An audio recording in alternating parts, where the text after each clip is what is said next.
तो दोस्तों आज मैं एक्सप्लेन करने वाला हूँ नेटफ्लिक्स के ऊपर हाल ही में ही रिलीज हुई एक बहुत ही mind boggling horror supernatural series को, जो कि एक वियतनामीज हॉरर सुपरनैचुरल सीरीज है जिसका नाम है डेविल्स डाइनर। बहुत ही इंटरेस्टिंग सीरीज है। इसके अंदर 6 टोटल एपिसोड्स हैं, लेकिन ये देखने में बहुत ही ज्यादा मजेदार है। इस सीरीज के अंदर एक शापित डाइनर होता है जहां पर एक मिस्टीरियस दरवाजा है, जहां पर हम एक बारटेंडर कम शेफ को देख पाते हैं जो कि लोगों को अलग अलग डिशेस बनाकर खिलाता है, लेकिन वो शापित होती हैं। तो आगे यहाँ पर क्या होने वाला है तो आपको वीडियो में ही देखकर समझ आएगा। अब जैसा कि मैंने आपको बताया कि इस सीरीज के अंदर कुल मिलाकर 6 एपिसोड्स हैं, तो आज की वीडियो के अंदर मैं 2 एपिसोड्स को एक्सप्लेन करूंगा। और अगर आपको ये वाला वीडियो अच्छा लगता है, एपिसोड्स अच्छे लगते हैं, तो आप जल्दी से इस वीडियो के ऊपर 500 कमेंट और 10,000 लाइक्स कर दीजिए, ताकि अगला वीडियो जल्दी से जल्दी आपके सामने आ जाएगा। और भाई देखो, आजकल व्यूज अगर 1 लाख हैं तो लाइक उस पे काफी कम आ रहे हैं, तो जल्दी से पहले वीडियो को लाइक कर दीजिए, कमेंट कर दीजिए, इससे कि मुझको एक मोटिवेशन मिलती है काम करने के लिए।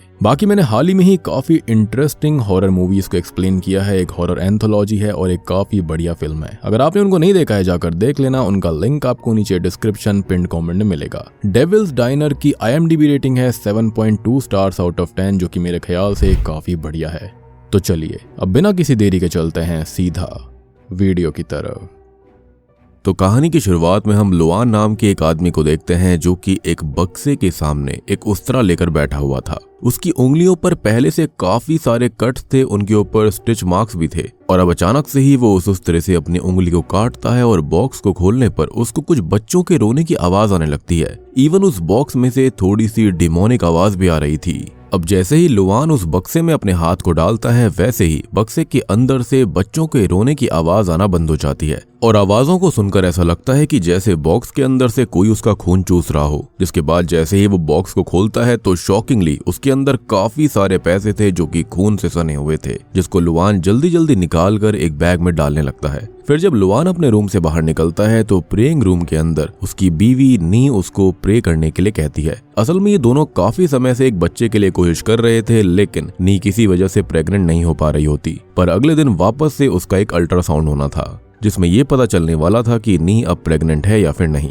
और क्योंकि नी ये चाहती थी कि सब कुछ अच्छा हो, इसलिए वो खुद भगवान से प्रे कर रही होती है और लुआन से भी प्रे करने के लिए कहती है, लेकिन वो अभी उसकी बात नहीं सुनता। फिर जब नी बाहर आती है और लुआन को देखती है तो उसको समझ आ जाता है कि वापस से लुआन अपने खून को बहा रहा था। उसे ये तो पता था कि लुआन अपने हैंड को काट लेता है, पर इसका कारण उसे अभी तक नहीं पता, और इसलिए वो लुआन को शेमन से मिलने के लिए भी कहती है, क्योंकि उसको लगता है कि लुआन किसी नेगेटिव एनर्जी से पजेस्ड हो रखा है। इवन हमको ये बात भी पता चलती है कि लुआन को एक बीमारी है जिसकी वजह से उसके कहीं पर भी अगर कट लगता है तो उसका खून बहना आसानी से बंद नहीं होता, उसके घाव आसानी से नहीं भरते। लेकिन लुआन अभी अपनी बीवी की बातों पर ध्यान नहीं देता और हाओ नाम के एक आदमी से मिलने के लिए जाने लगता है। और इस चीज के बारे में जानने के बाद तो नी को और भी ज्यादा गुस्सा आ जाता है, क्योंकि हाओ की वजह से ही लुआन को पैसों का एक अजीब सा चस्का लग गया था और उसने पैसों के अलावा बाकी चीजों के बारे में सोचना लगभग बंद कर दिया। नी अब उसको रोकने की कोशिश करती है, लेकिन लुआन उसकी बात नहीं सुनता और गुस्से में उससे ये कहकर चला जाता है कि पैसे अभी के टाइम पर काफी ज्यादा जरूरी है, क्योंकि नी के IVF ट्रीटमेंट में काफी पैसे लगते हैं और अब तक वो 3 बार IVF ट्रीटमेंट करवा चुके थे, लेकिन वो फिर भी प्रेग्नेंट नहीं हुई थी।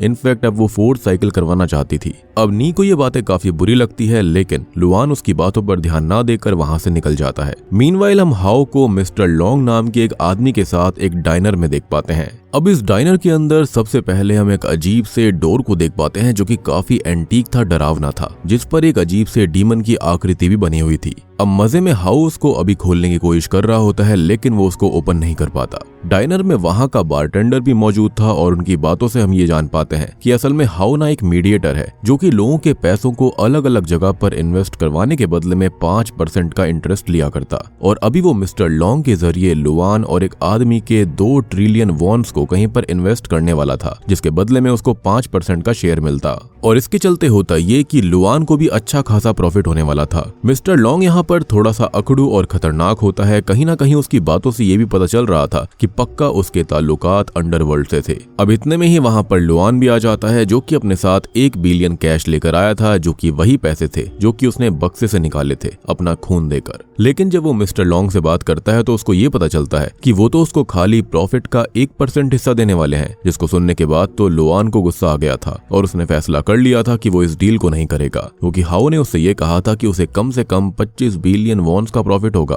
पर तब लॉन्ग उसको धमकी देता है कि अगर उसने उसका टाइम बर्बाद करने की कोशिश करी तो वो पहले तो उन्हें जान से मार देगा और बाद में उनकी लाशों को कुत्तों को खिला देगा, जिससे कि बिल्कुल साबित हो जाता है कि वो अंडरवर्ल्ड से ही है। अब ये बात सुनने के बाद में हाओ, जिसे लगभग इस डील से 250 बिलियन का प्रॉफिट होने वाला था, वो उन लोगों को शांत करवाता है और डिसाइड करता है कि वो अपने ही पैसों में से लुआन को बाकी के 24 बिलियन वॉन्स दे देगा, पर बस ये डील पूरी होनी चाहिए। अब मिस्टर लॉन्ग और लुआन दोनों ही इस चीज के लिए मान जाते हैं, क्योंकि उन दोनों की ही बातें यहाँ पर पूरी हो रही थी। अब जब लुआन अपने घर वापस आता है तो सबसे पहले वो नी से माफी मांगता है और दोनों बहुत अच्छे से बात करने के बाद सो जाते हैं। सुबह हम देखते हैं कि हॉस्पिटल जाने से पहले नी ये चाहती थी कि वो लोग शेमन के पास में जाएं, क्योंकि नी और लुआन को एक शेमन ने एक टाइम पर वार्न भी किया था कि उन्हें कुछ स्कारलेट इन्फेंट स्पिरिट्स हॉन्ट करती हैं, और लुआन भी इस पर मान जाता है और नहाने के लिए चला जाता है। तब हम ये देखते हैं कि उसने जो पिछले दिन अपनी फिंगर पर कट लगाया था उसके घाव अभी तक भरे नहीं थे, और बैंडेज हटाते हटाते उसके हाथ से काफी सारा खून निकलना चालू हो जाता है। तभी अचानक से उसके पास हाओ का कॉल आता है, जो कि उसको ये बताता है कि मिस्टर लॉन्ग को पुलिस ने पकड़ लिया है, जिसकी बेल के लिए 500 मिलियन वॉन्स की जरूरत पड़ेगी, और अगर उसे नहीं छुड़ाया गया तो अब तक के लगाए गए सारे पैसे डूब जाएंगे। ये बात सुनकर लुआन काफी घबरा गया था और उसे हाओ के ऊपर काफी ज्यादा गुस्सा भी आता है, पर क्योंकि अभी उनके पास अपने पैसों को बचाने के लिए मिस्टर लॉन्ग को छुड़वाने के अलावा कोई रास्ता नहीं बचता, इसलिए लुआन हाओ से शाम में आकर पैसे लेकर जाने के लिए कहता है। पर वो उससे ये कहता है कि वो दोपहर में ही पैसे लेने आएगा, और सबसे पहले वो तैयार होने के बाद हॉस्पिटल जाने से पहले खुद को एक रूम में लॉक करता है और उसी वुडन बॉक्स को ओपन करके वापस से हाथ में उसरा ले लेता है, मतलब कि वो वापस से खून देकर उस बॉक्स से पैसे निकालने वाला था। अब उसने अपने हाथ पर कट लगाकर खून की बूंदें उस बक्से के अंदर गिराई ही थी कि तभी अचानक से बाहर उसकी बीवी नी आ जाती है, जो कि समझ गई थी कि लुआन वापस से अपने हाथ को काट रहा है। वो जल्दी से लुआन को दरवाजा खोलने के लिए कहने लगती है। पहले तो वो इसके लिए मना करता है, लेकिन जब नी नहीं मानती तो लुआन गेट खोलता है, और जब नी देखती है कि लुआन सच में हाथ काट रहा था तो इसी के चलते उन दोनों के बीच में बहस होने लगती है, क्योंकि वो ये चाहती थी कि लुआन शेमन के पास चलकर अपना इलाज करवाए, लेकिन लुआन उसकी बात को नहीं सुनता और उसको गुस्से में अंधविश्वासी कहता है, और ये भी बोल देता है कि बच्चे उसे इसी वजह से नहीं हो रहे हैं क्योंकि वो बच्चे पैदा करने के लिए काफी बूढ़ी हो चुकी है। अब नी का इस बात से सच में दिल टूट गया था, वो काफी रोने लगती है और लुआन को अभी घर पर ही रहने को कहकर खुद अकेले ही हॉस्पिटल जाने लगती है। लुआन वैसे तो अभी नी को संभालना चाहता था, लेकिन वो जानता था कि अभी नी को संभालने से ज्यादा उसको पैसों की जरूरत थी, इसलिए नी के गुस्सा होकर जाने के बावजूद भी वो वापस से उस बॉक्स के पास जाकर बैठ जाता है। अब जैसा कि उसने उस बक्से के अंदर खून डाला था, लेकिन जब वो उस बक्से को खोलकर देखता है तो इस बार उसके अंदर पैसे नहीं होते, जिसको देखकर उसके होश उड़ गए थे। जिसके साथ ही अब सीन यहाँ से पास्ट में जाता है, जहाँ पर हम देखते हैं कि पहले के टाइम पर लुआन बस एक छोटा सा मैकेनिक हुआ करता था और अपने घर में ही एक शॉप चलाया करता, और उस समय पर हाओ उसके पास में अपनी बाइक को सही करवाने के लिए आया हुआ था। तब वो लुआन के घर को देखकर उसे 20 बिलियन वॉन्स में बिकवाने की बात करता है, जो कि सच में एक काफी बड़ी रकम होती है। तभी अंदर से नी बाहर आती है, जो कि उस समय प्रेग्नेंट थी और अभी वो मार्केट जा रही होती है। उसको मार्केट जाता देखकर लुआन उसके साथ मार्केट चलने के लिए पूछता है, लेकिन नी उसको मना करके उसे उसके काम को करने के लिए कहती है और वो खुद अकेली ही बाइक से मार्केट चली जाती है। तब भी हाओ लुआन को समझाने की कोशिश करता है कि उसे शायद अपने घर को बेच देना चाहिए, क्योंकि बच्चा होने के बाद उसे पैसे की जरूरत पड़ेगी। तभी अचानक से लुआन को नी का कॉल आता है, लेकिन दूसरी साइड से कोई और ही बात कर रहा था। तब लुआन को पता चलता है कि रास्ते में उसकी वाइफ नी का एक्सीडेंट हो गया। अब वहां से सीन सीधा हॉस्पिटल में जाता है, जहां पर नी को तो बचा लिया गया था, पर उसका मिसकैरेज हो जाता है, बच्चे को नहीं बचाया जा पाया, जिससे कि लुआन और नी काफी ज्यादा परेशान थे। अब लुआन अपनी बीवी को संभालता है, जिसके बाद में वो लोग डॉक्टर से बात करते हैं तो डॉक्टर उसको ये बताते हैं कि उसकी बीवी अब कभी मां नहीं बन सकती और IVF ही एक तरीका है जिसके चलते ही वो मां बन सकती है। लेकिन IVF ट्रीटमेंट का कॉस्ट काफी ज्यादा हाई होता था। ये सुनकर लुआन अपने घर को बेचने का फैसला करता है और हाओ से रात में एक डाइनर में मिलने के लिए कहता है। अब लुआन तो वहां पर वक्त पर पहुंच गया था, लेकिन हाओ तब उसको मैसेज करके ये बताता है कि अभी घर खरीदने वाला जो क्लाइंट है वो शहर से बाहर है, तो उनकी डील 1 महीने बाद ही हो पाएगी, और लुआन इस पर भी मान जाता है। लेकिन उसी समय वो काफी ज्यादा परेशान था, जिसको जब वहां का बारटेंडर देखता है तो वो उसको एक डील ऑफर करता है। वो उसकी हेल्प कर सकता था और लुआन के पास काफी सारे पैसे आ सकते थे, लेकिन उसके बदले में उसको अपनी सोल का सौदा करना पड़ेगा। लुआन को शुरुआत शुरुआत में तो कुछ भी समझ में नहीं आता, लेकिन तभी बारटेंडर उसको वही वुडन बॉक्स दिखाता है, जिसको जैसे ही बारटेंडर के कहने पर लुआन खोलता है तो बारटेंडर उसके हाथ पर एक पिन से घाव करके खून निकालता है। और अब जैसे ही लुआन उस प्रोसेस को करता है जो कि अभी तक हम देखते आ रहे थे, यानी कि बक्से के अंदर खून को डालना, तो अचानक से उसके अंदर 1 बिलियन वॉन्स आ जाते हैं, जिसको देखकर लुआन काफी ज्यादा शॉक्ड हो गया था। तब बारटेंडर उसको ये बताता है कि अगर वो उस बक्से के अंदर मौजूद बच्चों को खून देकर उनका पेट भरता रहेगा तो बदले में वो उसको ढेर सारे पैसे देंगे। अब पहले तो लुआन इससे थोड़ा सा डर गया था और वो अपनी सोल के साथ कोई भी डील नहीं करना चाहता था, पर जब बारटेंडर उसको ये समझाता है कि वैसे भी जीने के लिए एक ही जिंदगी होती है, तो लुआन इस बॉक्स को ले और इसमें आए हुए पैसों से उस लाइफ को अच्छे से गुजारे और वो अपनी बीवी की भी सारी दिक्कतों को दूर करके उसे एक अच्छी जिंदगी दे सकता है। तो लुआन इस डील को करने के लिए रेडी हो जाता है और ऐसे ही एक डील बारटेंडर ने हाउ के साथ भी करी हुई थी, जिसकी वजह से हाउ भी इतना ज्यादा अमीर था। अब होता यह है कि धीरे धीरे लुआन काफी अमीर बनने लगता है, पर लुआन का लालच इतना बढ़ गया था कि उसके पास चाहे जितना भी पैसा आ जाए उसको और भी ज्यादा पैसा चाहिए होता। वो अपने छोटे से घर से एक बड़े घर में शिफ्ट हो गया था और सब कुछ काफी अच्छा चल रहा होता है, लेकिन नी के अभी भी काफी बार एबॉर्शंस होते रहते थे। इवन लुआन को भी पैसों की इतनी ज्यादा लत लग गई थी कि उसने काफी बार उस बॉक्स से पैसे निकाले थे। इनफैक्ट ज्यादा मात्रा में खून देने के चलते एक बार तो उसकी जान जाते जाते बची। अब लुआन की जान को बचाने के बाद में नी उसको एक शेमन से मिलाने के लिए लेकर गई थी, जिसने उनको ये बताया था कि वो लोग अब डेविल से मिल चुके हैं। जो बच्चे नी के पेट में मर रहे हैं वो असल में स्कारलेट इन्फेंट बन रहे हैं, जिनकी वजह से ही लुआन के खून में पॉइजन फैल रहा है और नी मां नहीं बन पा रही। उसके खून को ही साफ करने के लिए एक रिचुअल उनको करना था और नी इसलिए ही बार बार लुआन से शेमन के पास चलने के लिए कह रही थी। मैंने आपको स्टार्टिंग में बताया भी था कि शेमन ने क्या प्रेडिक्ट किया था और वो बिल्कुल सच्चाई थी, यानी कि शेमन पहले ही समझ चुके थे कि यहाँ पर लुआन ने डेविल से डील कर ली है। लेकिन ऑब्वियसली लुआन को उसके ऊपर भरोसा नहीं था, या फिर भरोसा होते हुए भी उसके बावजूद वो वहां पर जाना नहीं चाहता था। एनीवेज अब प्रेजेंट टाइम में लुआन अपने हाथ को और काट लेता है और ढेर सारे खून को बक्से में डालता है, लेकिन अभी भी वो बक्सा एक नॉर्मल वुडन बॉक्स की तरह बिहेव कर रहा था। उसके अंदर खून तो जा रहा होता है लेकिन पैसे नहीं मिलते, उसके अंदर बस खून इकट्ठा हो रहा होता है। ये देखकर लुआन काफी घबराने लगता है और तभी बाहर से किसी के दरवाजे पर दस्तक करने की आवाज आती है और लुआन अब डरते हुए अपने हाथ में उस्तरा लेकर गेट को खोलता है। तो बाहर हाउ आया हुआ था जो कि उससे पैसे लेने के लिए आया था, लेकिन उसकी हालत देखकर वो समझ जाता है कि उसने भी बारटेंडर के साथ कोई ना कोई डील करी होगी। और क्योंकि अभी हाउ को भी लुआन से और ज्यादा पैसे चाहिए थे, इवन वो ये भी जानना चाहता था कि आखिर बारटेंडर ने उसे दिया क्या है, इसलिए वो जबरदस्ती घर में आकर उस चीज को ढूंढने लगता है जो कि उस बारटेंडर ने लुआन को दी, यानी कि यही वुडन बॉक्स। तब हाउ से ये पूछता है कि उसने लुआन को क्या खाने के लिए दिया था और तभी हम पास्ट के एक सीन में देखते हैं जहां पर बारटेंडर ने लुआन को चिकन ब्लड करी विद पीनट खाने को दिए थे,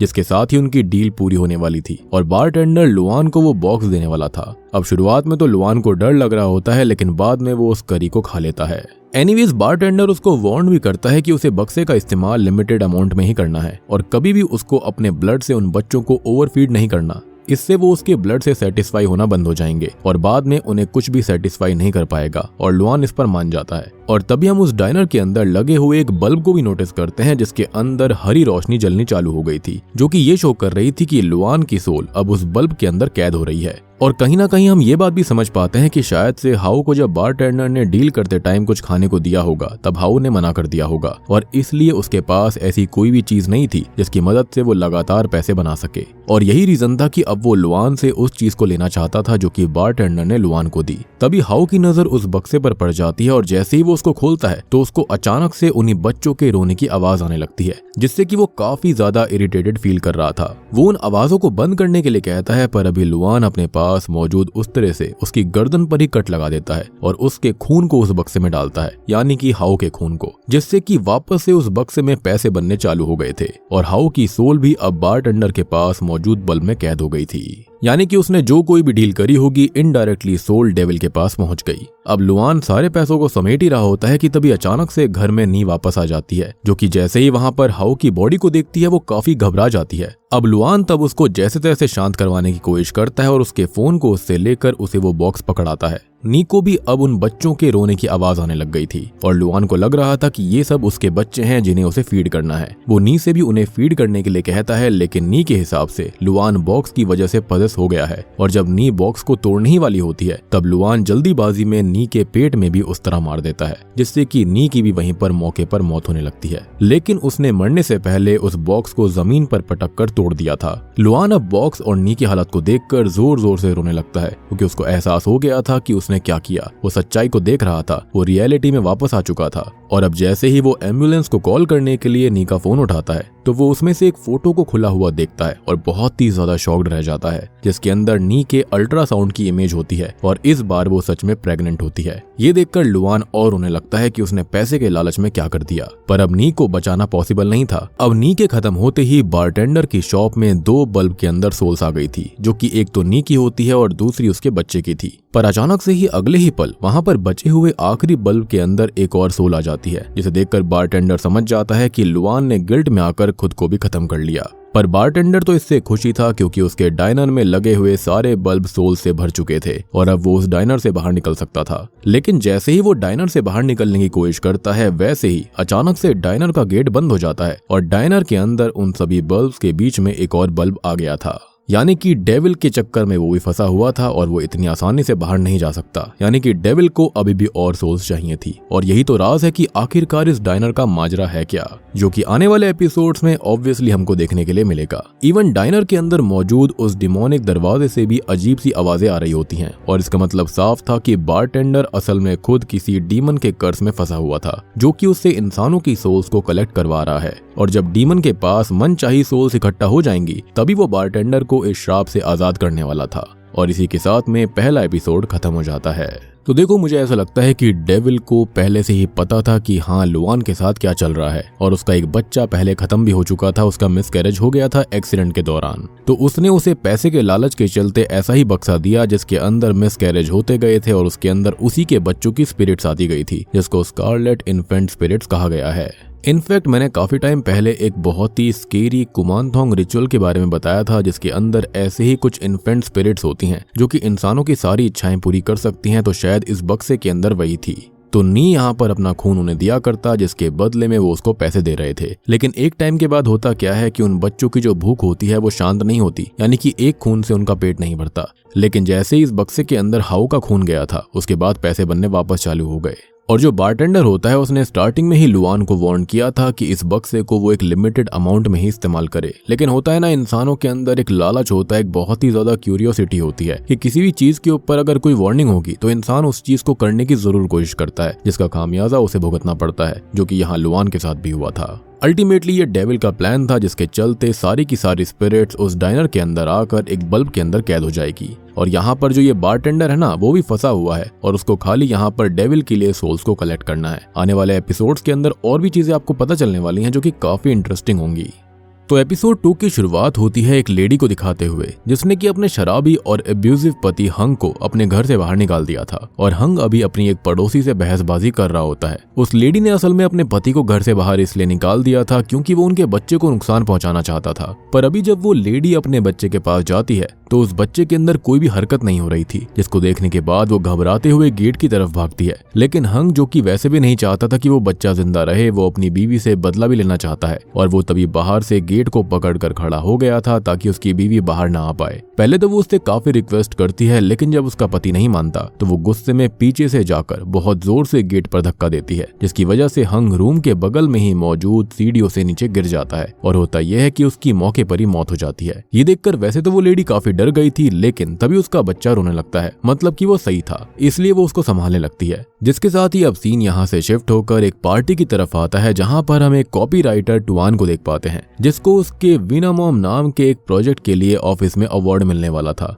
जहां पर उसका बॉस काफी ज्यादा जल्दी में लग रहा होता है और वो उसकी स्पीच में बिल्कुल भी इंटरेस्ट को शो नहीं करता। पर टुआन अपनी स्पीच में अपनी माँ को हमेशा उसकी साइड रहने के लिए धन्यवाद कहता है। पार्टी में टुआन की माँ टुवेट भी शामिल थी, जिनका खुद का भी एक अच्छा खासा बिजनेस होता है। लेकिन टुआन जो था ना, वो सेल्फ इंडिपेंडेंट बनना चाहता था और इसलिए उसने जॉब करने का डिसाइड किया। खैर, टुआन की जो माँ होती है वो उसके बॉस के बर्ताव को नोटिस कर रही थी और उसे अच्छा नहीं लग रहा होता कि वो उसके बेटे को इस तरह से मिसट्रीट करे, क्योंकि टुआन सच में काफी ज्यादा मेहनती होता है। लेकिन उसके 5 साल सही से काम करने के बावजूद भी उसके बॉस ने कभी उसे कोई बोनस नहीं दिया। लेकिन टुआन जॉब को खो देने के डर से किसी से ज्यादा बहसबाजी नहीं करता था और वो हर बात पर पूरी तरह सिंपल तरह से और नॉर्मली बर्ताव किया करता। पार्टी में जब टुआन सब लोगों को अपना अवार्ड दिखाने में बिजी होता है तो उस दौरान उसकी माँ टुआन के बॉस से इस बात पर बहस करने लगती है कि उसने टुआन को अप्रिशिएट करने के लिए कभी उसको बोनस नहीं दिया और वो उसकी बिल्कुल भी रिस्पेक्ट नहीं करता। टुआन आकर अपनी माँ को शांत करवाने की कोशिश करता है और अपने बॉस से माफी भी मांगता है, लेकिन टुएट सच में काफी ज्यादा स्ट्रेट फॉरवर्ड लेडी होती है। वो बाकी सभी एम्प्लॉइज को भी समझाने की कोशिश करने लगती है कि उन्हें अपने बॉस से डरना नहीं चाहिए, बल्कि खुद के लिए एक अच्छे बर्ताव की मांग करनी चाहिए, क्योंकि असल मायने में वो लोग अपने बॉसेस के लिए मेहनत करते हैं। लेकिन ये बातें टुआन के बॉस को पसंद नहीं आती। अब टुआन उससे माफी मांगने की कोशिश करता है, लेकिन उसके बॉस कुछ भी बोले बिना ही वहां से चले जाते हैं।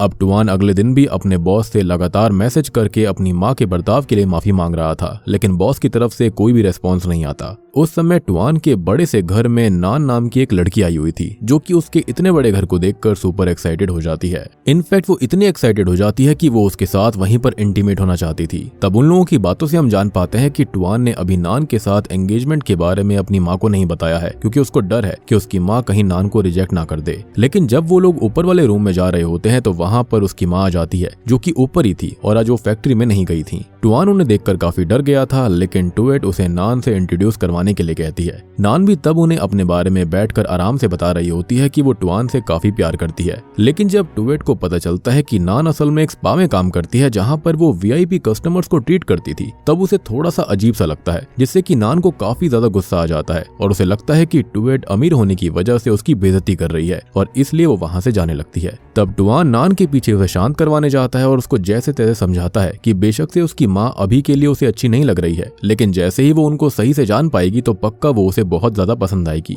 अब नान पहले तो इसके लिए नहीं मानती, लेकिन समझाने के बाद में वो मान जाती है। अब इसके बाद में टुआन जब अकेले में जाकर अपनी माँ से बात करता है तो वो भी उसको यही समझाता है कि नान बाकी लड़कियों की तरह नहीं है और वो काफी ज्यादा अच्छी है, और जब टुएट उससे सही से बात करेगी और उसके साथ रहेगी तो वो भी उसको काफी ज्यादा पसंद आएगी। अब टुएट जो होती है वो वैसे तो नान को इतना पसंद नहीं कर रही होती, लेकिन टुआन के उसको पसंद करने की वजह से वो मान जाती है। तब हम ये भी जान पाते हैं कि टुएट ये नहीं चाहती थी कि किसी भी हाल में टुआन अपने पिता की तरह बन जाए। इवन आज उसके पिता की बरसी भी होती है, लेकिन टुएट टुआन के पिता को याद नहीं करती थी। वो बस यही चाहती थी कि उसका बेटा एक बहुत अच्छा आदमी बने। टुआन को ये लगता है कि उसकी माँ झूठ बोल रही है, क्योंकि वो हमेशा ही कड़वा बोला करती थी, तो वो उन्हें थोड़ा सा कड़वा बोलने के लिए मना करता है। बेसिकली वो यही समझ रहा था कि शायद उसके पिता गलत नहीं थे, उसकी माँ शायद गलत थी, क्योंकि वो बहुत ही ज्यादा कड़वा बोलती हैं। पर उसकी माँ उसको ये समझाती है कि कभी कभी उन्हें अपने हक के लिए बोलना चाहिए। अब तभी अचानक से टुआन को उसके बॉस का मैसेज आता है, जिसने उसे ऑफिस में आकर उसका बोनस कलेक्ट करने के लिए बोला था, जिसको देखकर टुआन को लगता है कि उसके बॉस के ऊपर सच में उसकी माँ की बातों का असर हुआ, इसलिए वो बहुत ही ज्यादा खुश होता है। पर जब टुआन अपने ऑफिस में जाता है तब उसका बॉस उससे अभी भी सही से बात नहीं करता और उसे बस उसका बोनस देकर जॉब से निकाल देता है, जिसका रीजन बॉस ने टुएट की बातों को ही बताया था। टुआन पहले तो उसको समझाने की बहुत कोशिश करता है, लेकिन उसका बॉस नहीं सुनता। अब टुआन का मूड काफी ज्यादा खराब हो जाता है और जब वो घर जाने के रास्ते में होता है तब वो नान को कॉल करता है, जो कि काफी गुस्से में होती है। इस पर टुआन जब उससे उसके गुस्से का रीजन पूछता है तो नान जो होती है वो उसे उसकी माँ से जाकर बात करने के लिए कहती है, क्योंकि शायद टुएट ने नान को भी कुछ कह दिया था और अब नान ने उससे हमेशा के लिए ब्रेकअप भी कर लिया, और इस वजह से टुआन को अपनी माँ के ऊपर बहुत ही ज्यादा गुस्सा आने लगता है और उसके सामने अभी वही डाइनर था जो कि हमने पहले एपिसोड में देखा। अब वो उसी डाइनर के अंदर जाकर ड्रिंक्स करने लग गया था और जब टुएट उसको मैसेज और कॉल कर रही होती है तो टुआन उसकी बातों का रिप्लाई नहीं करता, अपनी माँ की ही बात का रिप्लाई नहीं करता। अब आगे जब बारटेंडर टुआन की हालत देखकर उससे बात करता है तो टुआन उसको बताता है कि कभी कभी वो चाहता है कि वो अपनी माँ की जुबान को ही बंद कर दे, क्योंकि वो काफी ज्यादा कड़वा बोलती हैं और किसी को भी उनकी बातें पसंद नहीं आती।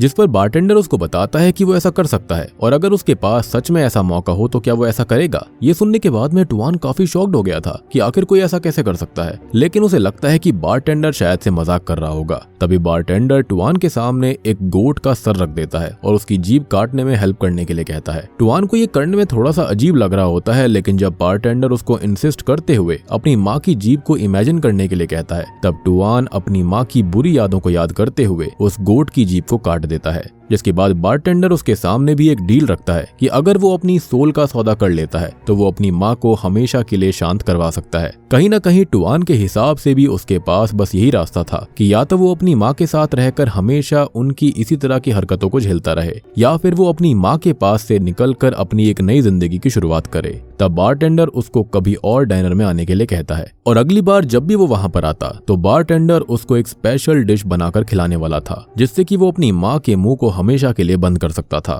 काइंड ऑफ ब्लैक मैजिक आप कह सकते हो। वेल अभी के लिए टुआन अपने घर जाकर अपना सामान पैक करने लगता है, क्योंकि अब वो अपनी माँ के साथ बिल्कुल नहीं रहना चाहता था। तभी होता यह है कि उसकी माँ उसके पास आकर उसे रोकने की कोशिश करती है और उसको चांटा भी मार देती है और उसको समझाती है कि उसका बॉस एक बुरा आदमी है और नान भी एक कूड़े के ढेर से ज्यादा कुछ नहीं है। अब टुआन के हिसाब से ये सब उसकी माँ खाली घमंड और पैसों की वजह से कर रही है और इसलिए वो गुस्से में आकर अपनी माँ को उल्टा सीधा कह देता है, जिसके अंदर ये बात भी शामिल थी कि उसके पिता अब सच में मरकर एक अच्छी जगह पर गए हैं, जहाँ पर एटलीस्ट उन्हें टुएट की कड़वी जुबान का सामना नहीं करना पड़ता। और इस बात ने टुएट को पूरी तरह से तोड़ दिया था। अब वो अपने बेटे से वैसे तो कुछ बात करना चाहती थी, पर अभी वो गुस्से में था, जिसके चलते वो उससे कोई भी बात करे बिना इतना कहती है कि टुएट के बिना वो कुछ नहीं है और जब उसे सच्चाई का पता चलेगा तो वो बस उसके पास रोता हुआ ना आए। और टुआन भी अब सीधा वापस से डाइनर में चला जाता है, जहाँ पर बारटेंडर अभी भी उस गोट की टंग को बेक कर रहा था। और जब टुआन उससे पूछता है कि वो अपनी माँ को बुरा बोलने से किस तरह से शांत करवा सकता है, तब बारटेंडर जो होता है वो उसके सामने उसी गोट टंग को टोफू और सालमन एग्स के साथ प्रेजेंट करता है और उसे बताता है कि टंग का हर एक बाइट उसे टुएट के दुखों का एहसास करवाएगा, पर उस डिश को खाने से उसकी माँ शांत तो हो जाएगी और अगर वो दर्द जो टुएट ने देखा है उसको झेलने की वजह से अगर उसकी मौत हो जाती है तो टुआन की सोल बारटेंडर की हो जाएगी। और उस टंग के अंदर ये बात भी शामिल होने वाली थी कि टुएट टुआन के पिता को इतना हेट क्यों करती है। और ये बात सुनते ही टुआन जल्दी से उस गोट टंग को काट कर उसका एक बाइट खाता है, जिससे कि वो अचानक से ही अपनी माँ की बॉडी में उस समय पहुंच जाता है जब वो नान से मिलने के लिए गई थी। असल में वो सिर्फ अपने बेटे के प्यार के चलते नान के साथ किए गए बर्ताव के लिए माफी मांगने गई थी, लेकिन उस समय नान जो होती है वो अपने एक क्लाइंट के साथ फ्लर्टी बातें करते हुए कहीं पर जा रही थी, यानी कि वो बिल्कुल भी अच्छी लड़की नहीं थी और वो उसके बेटे के साथ खाली उसके पैसों के लिए थी। और वो नान को समझाने की कोशिश करती है कि वो ऐसा ना करे और अगर वो टुआन को छोड़ना चाहती है, खाली टाइम पास कर रही है, तो वो उसे डायरेक्टली बोल सकती है वो उसके दिल के साथ ना खेले। अब उसी समय पर नान के पास टुआन का कॉल आता है जो कि उसको मिलने के लिए बुला रहा था, यानी कि जब उसे ऑफिस से निकाल दिया गया। पर नान जो होती है वो ये समझ गई थी कि उसकी सच्चाई टुआन की माँ टुएट के सामने आ चुकी है और वैसे भी ये चीज अब टुआन को कभी भी पता चल सकती है। उसको ये भी एहसास हो चुका था कि जो टुआन का पैसा है वो उसकी माँ के अंडर में है, यानी कि सारा का सारा काम वही संभालती है, तो टुआन के साथ रहने का कोई फायदा नहीं है। और इसलिए जो नान होती है वो टुआन से सही से बात नहीं करती और उसे उसकी माँ के खिलाफ ही भड़का देती है, जो कि नान ने बस टुएट से बदला लेने के लिए कह दिया था, जिसके अंदर वो कहीं ना कहीं कामयाब भी हो गई थी और टुएट कुछ नहीं कर पाई। अब ये सब देखने के बाद में टुआन के एकदम होश उड़ जाते हैं और उसको समझ आ चुका था कि उसकी माँ उसके लिए खुद की इज्जत तक की भी परवाह नहीं कर रही थी। जिसके बाद में टुआन जल्दी से दूसरे पीस को खाता है, जिसके अंदर वो देखता है कि टुआन की माँ नान के पास से निकलने के बाद सीधा उसके बॉस के पास गई थी ताकि वो उससे रिक्वेस्ट कर सके कि वो टुआन को फिर से काम पर रख ले। लेकिन टुआन के बॉस भी उसकी माँ की बहुत ही ज्यादा बेइज्जती करते हैं और उसको कहते हैं कि टुआन को उसकी कंपनी क्या कोई भी कंपनी अब जॉब नहीं देगी। इतना बोलकर टुआन के बॉस ने उसकी माँ को धक्का भी दिया था, लेकिन उस वक्त उसकी माँ ने कुछ भी नहीं कहा। ये सब देखने के बाद टुआन बिल्कुल शॉक्ड रह जाता है। उसने अपनी माँ की बात को सही से सुना तक नहीं था और बेफालतू में ही उसने इतना ज्यादा गुस्सा कर दिया। और वो अभी बारटेंडर से पूछता है कि वो ये सब कैसे कर रहा है और वो असल में है कौन, लेकिन बारटेंडर इस बात का कोई भी रिप्लाई नहीं करता और उससे तीसरे और आखिरी पीस को खाने के लिए कहता है, जिससे वो ये जान सकता था कि उसकी माँ उसके पिता से इतनी नफरत क्यों करती थी। क्या वो खाली कड़वी जुबान की वजह से था या फिर रीजन कुछ और था। अब टुआन जल्दी से उस आखिरी पीस को खाता है और वो उस समय पहुंच जाता है जब वो एक छोटा सा बच्चा था, दूध पीता बच्चा। टुएट अभी के लिए जब अपने घर में आ रही होती है तब उसकी नेबर उसको ये बताती है कि टुआन का पिता हंग टुआन को लगभग मारने ही वाला है। जी हाँ, असल में ये मूवी का वही शुरुआती सीन है जहाँ पर हमने ये स्टार्टिंग वाली चीजें देखी थी और वो लेडी जो अपने बच्चे को संभाल रही थी वो कोई और नहीं बल्कि वो टुएट ही होती है और रोता हुआ बच्चा टुआन था। असल में जो हंग था वो काफी अब्यूजिव और ड्रग एडिक्टेड था और अभी वो टुआन के लगातार रोने की वजह से उसे जोर से पकड़कर हिला रहा होता है। वो उसको इरिटेट कर रहा होता है और उसको वो छत से फेंकने ही वाला था और ये देखकर टुएट जल्दी से ऊपर जाती है और टुआन को जल्दी से जैसे तैसे करके हंग से छीन लेती है।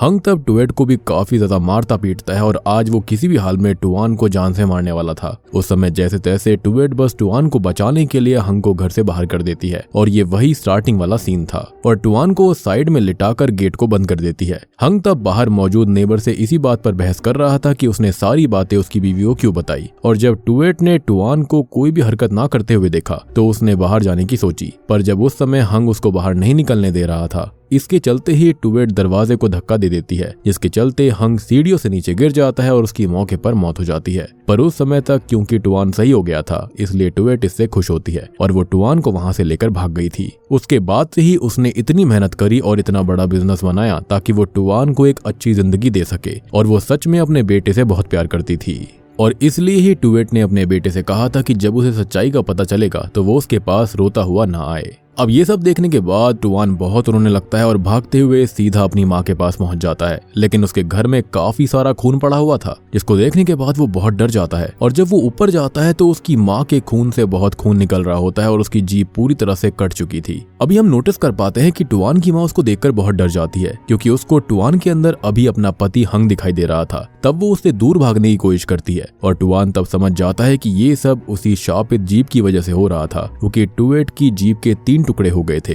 और टुआन ने भी गोट की जीभ के 3 ही टुकड़े करे थे और खाए थे। वो अपनी माँ को समझाने की कोशिश करता है कि ये सब उस डायनर की वजह से हुआ है और उन्हें डायनर में वापस जाना पड़ेगा ताकि वो ये सब सही कर पाए। पर टुवेट, जिसको टुआन में अभी अपना पति दिखाई दे रहा होता है, वो उससे दूर भागने की कोशिश करती है, पर टुआन उन्हें खींचकर सीढ़ियों के पास तक लेकर आता है। पर टुआन की माँ जो होती है वो धोखे से उसको भी हंग की तरह ही सीढ़ियों से धक्का दे देती है, जिससे कि उसका बेटा नीचे गिरने की वजह से वहीं पर मारा जाता है, यानी कि टुआन की मौत हो गई थी। अब उसकी सोल भी डायनर के अंदर मौजूद एक बल्ब के अंदर आ जाती है और बारटेंडर समझ जाता है कि टुआन मारा गया। लेकिन टुवेट जैसे ही होश में आती है, ये देखने के बाद वो पूरी तरह से टूट जाती है, क्योंकि जिसके लिए उसने इतना सब कुछ करा, अपने बेटे के लिए इतना बड़ा एम्पायर खड़ा किया, उसके पास अब वो बेटा ही नहीं था। अब जैसे ही बारटेंडर ये देखता है कि एक माँ के साथ बहुत गलत हुआ, तो वो श्रापित दरवाजे को देखकर, यानी कि डिमोनिक दरवाजे को देखकर बहुत ही ज्यादा गुस्सा करने लगता है कि वो उससे कितनी गलत चीजें करवा रहा है, और वो उस डोर को बर्नर से गुस्से में जलाने की कोशिश करता है, लेकिन उस दरवाजे पे कोई भी खरोच तक नहीं आती और इसी के साथ में एपिसोड 2 भी खत्म हो जाता है। तो दोस्तों, ये थी द डेविल्स डाइनर सीरीज के पहले 2 एपिसोड्स की कहानी। उम्मीद करता हूँ कि अब तक की कहानी आपको इंटरेस्टिंग लग रही होगी, मिस्टीरियस लग रही होगी। आने वाले एपिसोड तो और भी खतरनाक है, वहां पर काफी सारे राज रिवील होने वाले हैं और यहाँ पर चीजें आपस में कनेक्टेड भी है। तो ऐसा मत सोचना कि एपिसोड अलग अलग हैं, लेकिन यहाँ पर कनेक्शन काफी तगड़ा होगा। तो वेट करिए, जल्दी से इस वीडियो पर 10,000 लाइक्स और 500 कमेंट कर दीजिए। और कहीं ना कहीं आपको ये सीरीज लाइट शॉप सीरीज की याद दिला रही होगी। बल्ब का होना, सोल्स का आना, बहुत सारी चीजें इंटरेस्टिंग है। जैसे कि वहां पर उस शॉप के अंदर जो आदमी होता है वो काफी इंटरेस्टिंग था, मिस्टीरियस था। ऐसे ही यहाँ पर बारटेंडर काफी इंटरेस्टिंग है। तो तब तक आप इस वीडियो को आराम से देखिए, मैं काम करने जा रहा हूँ बाकी के एपिसोड्स पर, तो आपको जल्दी ही मिलने वाला हूँ। तब तक के लिए